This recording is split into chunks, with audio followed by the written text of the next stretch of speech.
Here's the question I'm getting asked. Can you send an email to someone with confidential information, private information, whatever it is, and trust that only the person you're sending it to will see it? Let me show you how Gmail/Google does this, and it may turn out to be something that you want to use more often. Let me go set up an email. I'm just going to go to my business account, and I'm going to create an email. Okay, so I'm going to do an email message. I'm going to send it to burrisconsulting@gmail.com. Note over here, I'm in my, up here, tlburris@burrisconsulting.com. Now, I'm going to do just something simple, and here is my magical or secret password. Donkey rides. Now, don't tell anybody.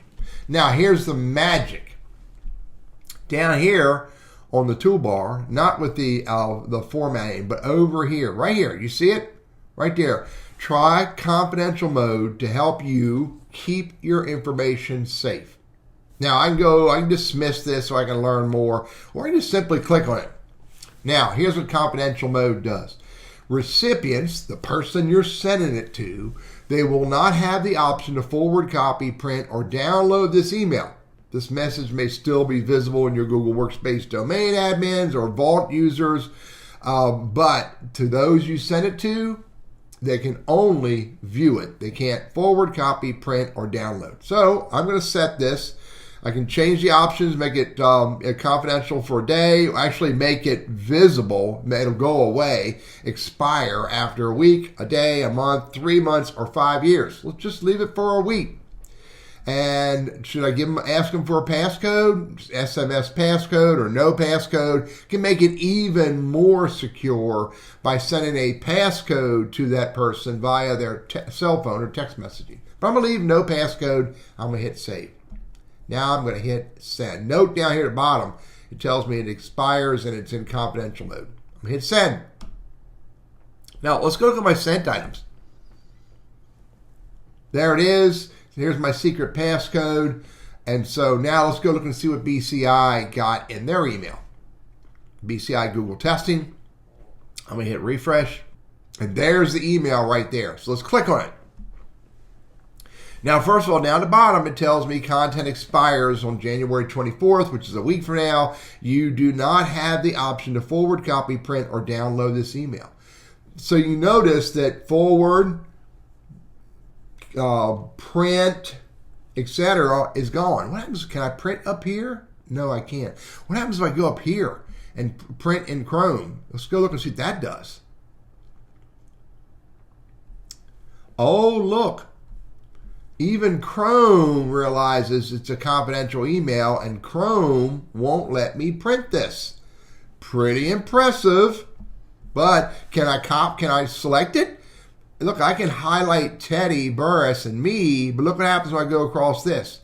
It won't select that content. I'm trying to select it. I can't select it.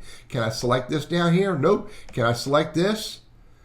I can't select that. I can't select it.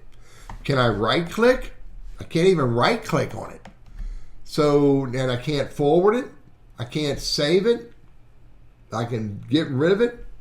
But this is pretty confidential, with the exception of one thing. In my computer, I'm using a Mac, I have the ability to do a screenshot. So I can select all of this. What happens if I screenshot that? Let's go bring the screenshot over here. There it is.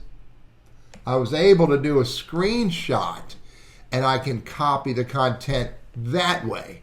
But I will not able to use Chrome or Gmail functionality to copy, forward, print, or download that information at all. Now, does this make my content safe? Makes it safer. Someone would have to be pretty deliberate about doing a screenshot to be able to forward this information to someone else.